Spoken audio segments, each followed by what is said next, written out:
시청자 여러분 안녕하십니까? 이슈와 화제입니다. 농가들에게 가장 큰 어려움은 생산한 농산물을 어떻게 판매하느냐는 것입니다. 농민은 생산 전문가이지만 판매 전문가는 아니기 때문인데요. 익산시는 농산물 판매를 다양한 마케팅으로 풀어가고 있습니다. 소농을 위해서는 전자상거래를 활용하고 쌀 생산 농가에게는 기업에 납품을 하는 그런 방식으로 풀어가고 있습니다.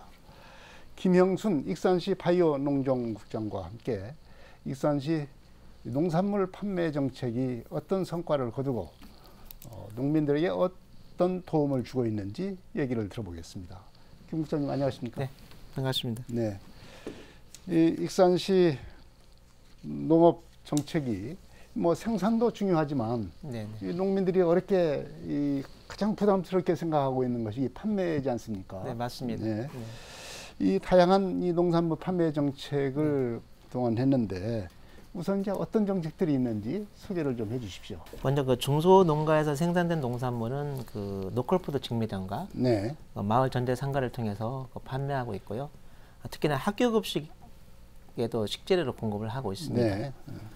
또한 그 규모화되고 조직화된 농가를 위해서 그 통합 마케팅 조직을 운영하거나 그다음에 기업체에 맞춤 쌀 공급을 하고 있습니다. 네, 이제 이렇게 이제 중소농가 그리고 규모화된 농가라고선 우리가 흔히 말하는 이제 대농을 얘기를 하는 거죠. 이렇게 이제 구분을 해가지고 마케팅 정책을 별도로 마련을 해서 지금 추진을 하고 있는데 항상 이 대농 같은 경우는 뭐 그 농가들이 자체적으로 알아서 할 수 있을 만큼 이제 성장을 했는데요. 이 중소농가가 항상 문제지 않습니까? 네, 맞습니다. 참 우리 부모님들 생각하게 되면 생산은 열심히 했는데 너무 헐값에 팔아서 참 어려움을 겪곤 하는 그런 우리 부모님들의 생각이 납니다.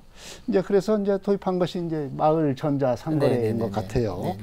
올해만 해도 30억이 넘는 매출을 기록할 정도로 상당히 그 성과를 내고 있는데요.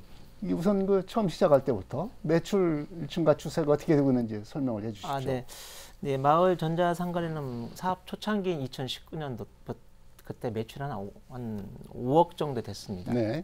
근데 세월이 흐를수록 이제 마을 전자 상거래를 판매 농산물이 저렴하면서 그다음에 이제 신선도가 품질이 좋다 보니까 그 소비자들한테 긍정적인 평가를 받다 보니까 증가가 됐습니다. 그래서 2022년도에는 한 30억 정도 매출액이 있었는데 올해 2023년도 올해 현재는 한 35억 정도 35억 정도요? 매출을 하고 있어서 전년 대비 한 17% 증가한 것 같습니다. 네, 이런 그 중소농가들이 이제 전체 판매액 수가 35억이라고 하면은 대단히 큰 것이 아닌가 생각이 듭니다. 네, 그렇습니다. 과연 이런 그 전자상거래에 참여하는 농가들이 얼마나 되는지, 이 얼마나 참가를 하길래 이 정도의 매출이 나오는지 이런 것도 좀 궁금합니다. 마을 전자상거래 그 참여 농가는 1133 농가입니다. 우리 시에서 이 소농가, 쉽게 소농가가 한 1608농가 정도 되는데 그 중에 한 70%가 지금 참여하고 있습니다. 그러면은 거의 대부분은 이 마을 전자상거래에 참여를 하고 있다. 그렇게 얘기를 할 수가 있겠네요. 70% 정도면. 예, 소농들은 거의 다 참여하고 있습니다. 네, 그렇습니다. 구태여 이분들이 이제 이 농산물을 가지고 버스를 타고 시장에 나가서 팔 필요가 없는 그런 상황은 되죠. 일부는 좀 가서 좀 팔기는 하겠지만 그러지는 않게 그러지 않아도 되겠다 이런 생각이 듭니다. 이 농가들의 반응은 좀 어떻습니까? 농가들의 반응은 참 뜨겁습니다. 왜 그러냐면 이 시에서 마을 전자 상거래를 하면서 어떤 걸 지원해 주냐면 그 택배비, 수수료, 그다음에 택배 박스를 지원을 합니다. 농가는 이제 생산을 해서 포장해 놓으면 우리가 수거를 해서 택배로 전송하는 시스템을 이루고 있거든요. 그러다 보니까 이 생산하기 편하고 그다음에 또 하나 농가들이 열심히 농사만 지면 그 시에서 그것을 배송하는 역할을 하다 보니까 편리하지 않나 이렇게 생각이 듭니다.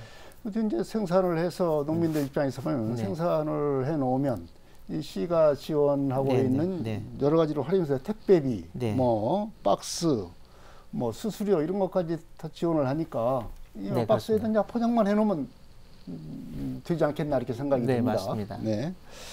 이렇게 지금 1,100 농가들이 마을 전자상거래에 참여를 한다고 하는 것은 그러면 농민들이 생각하고 있는 생산하는 거의 대부분의 그 장목들은 거의 다 이 전자상거래로 좀 판매를 하고 있다. 이렇게 봐도 지금 어떤 장목들이 주로 판매가 됩니까? 많은 작물들이 있습니다만 지역 여건에 따라서 익산은 양파, 연산의 양파라든지 토마토, 고구마, 뭐 상추, 마늘 등이 있고요.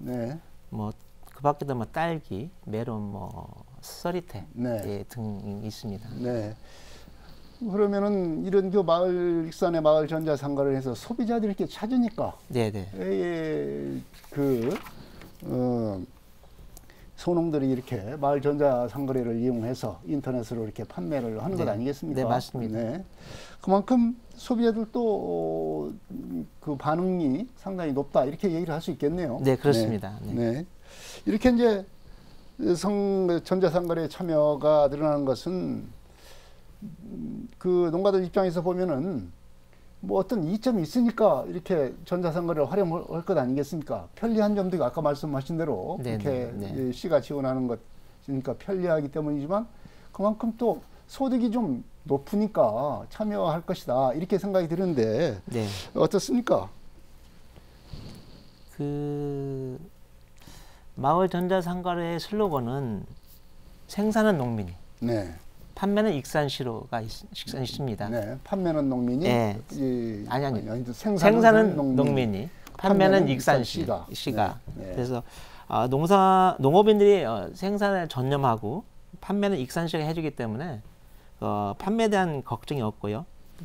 농산물의 제값을 받고 판매하기 때문에 입소문에 전해져서 신규 농가들이 늘어나고 있는 추세고요. 근데 농가에 대한 지원 정책이 방금 말씀했듯이 택배비라든지 택배박스, 수수료 지원 등이 있습니다. 이제 가격 책정이 이제 어떻게 되느냐 이것이 조금 관심일 것 같아요. 농가들로서는 일반 그 시장에다 내다 파는 것보다는 더 값이 좀 나으니까 더 이득이 되지 않겠습니까? 맞습니다.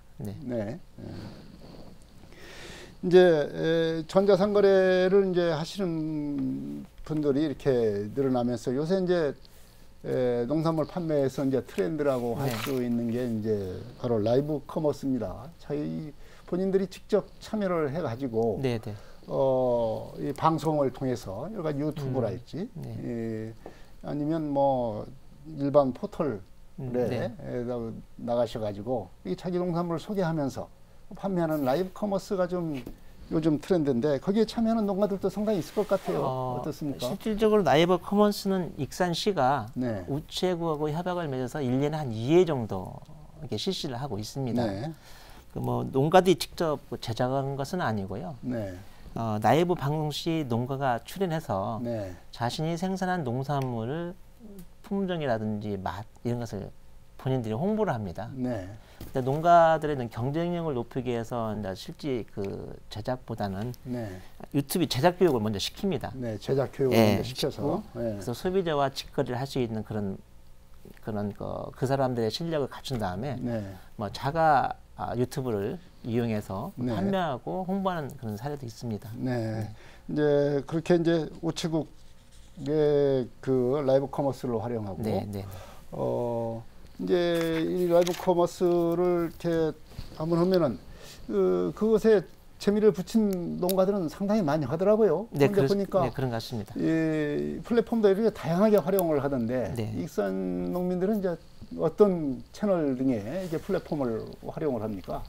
익산시가 자체 운영하는 익산몰 외에도 오픈마켓이 있습니다. 뭐 옥션, G마켓, 그다음에 네이버 쇼핑, 11번가, 우체국 쇼핑 등을 통해 가지고 시기별로, 품목별로 계절 생산 농산물을 판매하고 있습니다. 네. 이제 그러면서 이제 보면은 이 인터넷 판매라고 하는 것이 또 필요한 또 네. 이벤트 판매도 좀 하지 않습니까? 네네. 예를 들자면은 좀 양파 가격이 너무 폭락해가지고 좀 팔리지 않는다라고 네. 할 때는 이렇게 특별 이벤트 이런 네. 행사를 해서 또 판매도 하기도 하고 이런 다양한 방법들을 하는데 이벤트 판매는 좀 어떻습니까? 저희가 이벤트 판매는 좀 여러 가지가 있는데요. 뭐 추석 기획전, 설 기획전, 네. 또 하나는 7월 집중호우 때 네.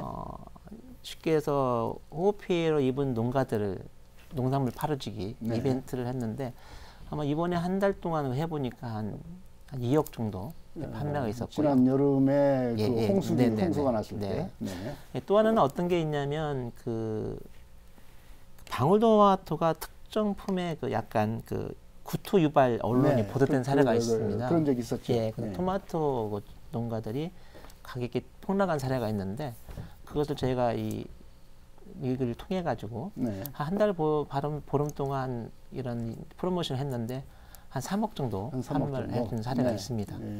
그때 이제 필요할 때마다 이렇게 이벤트로 판매전을 하게 되면 그것도 상당히 좀 효과가 있지 않겠나 이렇게 생각이 듭니다. 그리고 이제 우리 대다수 농가들이 생산을 하고 있는 쌀, 또 이 쌀은 또 쌀 면적도 많고 쌀 생산량도 많지 않습니까? 네, 맞습니다. 뭐 전국에서 5위를 차지할 정도로 이렇게 쌀 생산 면적과 양이 많은데 이제 쌀 판매를 위한 또 전략이 상당히 다른 지역하고는 좀 다른 것 같습니다. 익산시가 나서서 이제 기업에 필요한 특히 이제 식품 관련 기업이겠죠. 기업이 필요한 쌀을 별도로 생산을 해서 일반 쌀과 달리 생산을 해서 기업에 납품하는 상당히 대량으로 지금 하고 있는 것 같아요. 이런 기업 맞춤형 생산이 이제 상당히 계속 늘어나고 있는 것 같아요. 올해는 얼마나 어떤 기업들에 이렇게 납품을 하고 있습니까? 네, 맞습니다. 올해 대표적인 기업이 CJ인데요. 네. 2023년 기준으로 한 25,500톤을 공급을 했습니다. 요즘은 CJ 햇반이 시중에서 유통되고 있는데 4개 중에 하나가 익산 쌀로 만든 CJ의 간편식, CJ의 햇반 상품회 같은 경우는 4개 중에 하나. 네, 익산 쌀입니다. 익산 쌀이다. 또 하나 지역 향토 기업인 하림에산 한 2,500톤을 납품하고 있고요. 그다음에 도시락 시장인 도시락이 한 4,000톤. 그다음에 제빵업계 1위인 수도권 학교급식에 탄마르산 한 5,800톤을 이렇게 납품해서 올 한 해 한 38,700톤 이렇게 좀 공급을 하고 있습니다. 네, 38,000톤 정도면은 전체 생산량이 얼마나 됩니까? 익산 생산량이에요. 먼저 이 38,700톤이 어느 정도 면적이냐면 익산시 여의도 면적 13배 면적이고요. 농가가 한 2,300여 농가가 참여하고 있습니다. 2,300여 농가. 그러면은 이 2,300여 농가 정도라고 하면 쌀 생산 농가에 거의 대부분이 참여한다 이렇게 봐야 됩니까? 어떻습니까? 우리 시가 쌀 생산량이 올해 11만 1,800톤입니다. 근데 여기 기업체에 납품한 쌀은 한 전체 한 38% 정도. 38%. 예, 그렇습니다. 그러니까 주로 이제 우리가 쌀 판매 비율을 보게 되면 공공 비축미로 우선 팔지 않습니까? 네, 그렇습니다. 그것이 몇 퍼센트나 되는지 모르겠지만 그렇게 팔고 그다음에 일반적으로 이제 농가들이 스스로 자체적으로 파는 것이 좀 있을 수 있겠고 또 이렇게 기업 납품으로 이렇게 하는 것이 이렇게 많다고 한다면 이 비율적으로 보면은 이 기업 납품 쌀이 가장 많지 않나 생각이 드는데 어떻습니까? 그 비율로 보면 그것을 잠깐 익산의 조곡 생산 처리 현황을 잠깐 말씀을 드리면 11만 1,800톤 중에 자가 소비가 한 19%밖에 안 됩니다. 19%가 자가 소비. 그다음에 공공의 비축이 한 7.3%. 7.3%. 맞습니다. 방금 기업 납품량이 38.2 정도 되고요. 그다음에 이제 민간 매입. 매입이 민간이 이제 알아서 이제 RPC랄지 RPC 농협 민간 데서 이제 매입해서 파는 게 그게 이제 얼마나 됩니까? 그게 한 35% 정도 35% 됩니다. 그러니까 민간이 이제 농협이 이제 파는 것하고 기업에 납품하는 것하고 기업 납품하는 게 좀 더 많습니다. 네, 맞습니다. 이렇게 이제 기업 맞춤형 쌀 생산을 하고 있는 건데 이게 말하자면 계약 재배하는 것 아니겠습니까? 네네. 이런 기업들이 요구하는 쌀의 품질이 좀 일반 우리가 생산하는 쌀하고는 다를 것 같은데 기업이 이런 요구하는 쌀을 생산하기 위해서 어떻게 별도로 관리를 해야 되지 않겠습니까? 어떻게 하고 있습니까? 맞습니다. 그 즉석밥에 납품되는 쌀은 그 보람천배라고. 보람천배. 일반 동진배보다는 키가 약간 작습니다. 네.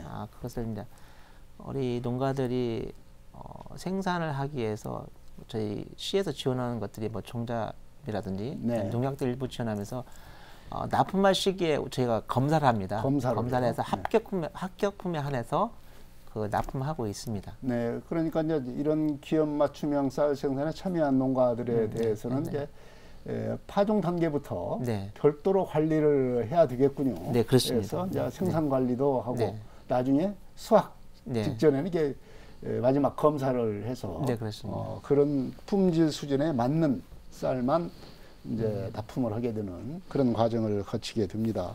그러면은 이제 농가들에게는 참여하는 것은 어떤 이점이 있으니까 일반 뭐 농협에 파는 것보다는 기업 맞춤형, 기업 납품으로 하는 것이 더 이점이 있다. 이렇게 보는 것 아니겠습니까? 어떤 이점이 있습니까? 무엇보다도 농가 입장에서는 판로 걱정 없이 그 농사에만 전념할 수 있다는 그 이점이 뭐 아닐까 생각합니다. 그래서 좋은 쌀을 생산해 놓으면 행정에서 알아서 판매해 주니 얼마나 좋겠습니까? 그래서 농사 짓기 어려운 소농이라든지 고령농들이 계약 재배에 적극 참여하고 있고요. 그래서 수월하게 농사를 지을 수 있도록 하고 있습니다. 역시 이제 가격을 보장을 해주니까 안심하고 농사를 지을 수 있다. 이런 장점이 좀 있는 것 같습니다. 이렇게 이제 기업 맞춤형 쌀 생산을 이렇게 아까도 말씀을 하셨지만 여러 가지 이제 어려운 과정을 거쳐서 좀 보통 쉬운 일은 아닐 것 같아요. 파종 때부터 이게 관리를 해야 되니까 이렇게 쌀 생산을 하게 된 그 배경은 어디 있습니까? 익산시 농업에서 쌀이 차지하는 비중이 한 78% 이상입니다. 아마 가장 많다고 할 수 있겠고요. 다른 작목들과 뭐 비율을 보면 그렇습니다. 쌀 생산량이 전국의 5위를 차지한 만큼 익산 농협에서 정말 쌀이 절대적입니다. 그런데 반면 1인당 쌀 소비량이 계속 감소 추세에 있습니다. 그렇죠. 지난 1990년도에는 1인당 119kg 했는데 2022년도에는 56.7kg으로 반토막이 났습니다. 그래서 이 익산시 쌀을 소비하기 위해서 새로운 대안이 뭐냐면 그 대기업에서 주도하는 간편식 시장에 쌀을 공급하는 것입니다. 그래서 이 사업을 하게 됐습니다.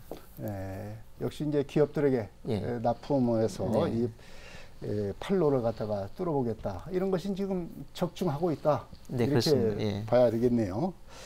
자, 주로 이제 익산의 그 농산물 판매 전략, 마케팅 전략을 몇 가지를 좀 주로 특색 있는 마을 전자상거래 그리고 기업 맞춤형 쌀 납품 이런 것들을 좀 들어봤는데 앞으로도 계속 효과가 있으니까 추진하지 않겠습니까? 네, 그렇습니다. 앞으로 어떤 계획이 있는지 좀 말씀해 주십시오. 먼저 그 기업 맞춤형 쌀 생산은 지난 2017년부터 시작한 이 사업인데 아마 지금까지 한 3,300억 정도 이렇게 매출 돌파했습니다. 그래서 이는 익산시뿐만 아니고 농업인들이 시장에 적극 협조해 준 결과가 아닌가 생각이 들고요. 그다음에 그 기업 맞춤형 쌀 생산의 목표는 2025년까지 현재 익산에서 생산하는 쌀의 45%인 5만 톤 정도를 확대할 계획입니다. 네, 앞으로도 계속 예. 더 5만 톤 정도를 더 네, 그렇습니다. 하게 되면 거의 이제 한 절반 가까이 네. 이 기업에 이제 납품하는 예, 그런 쌀로 네.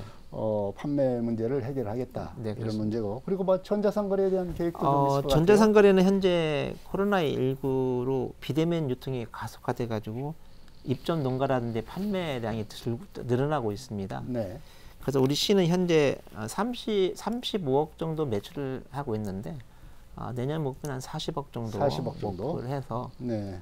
그 농가에 지원하는 간접 지원을 통해서 유통 체계를 개선해서 농가들에게 소득을 창출할 수 있도록 노력하겠습니다. 네.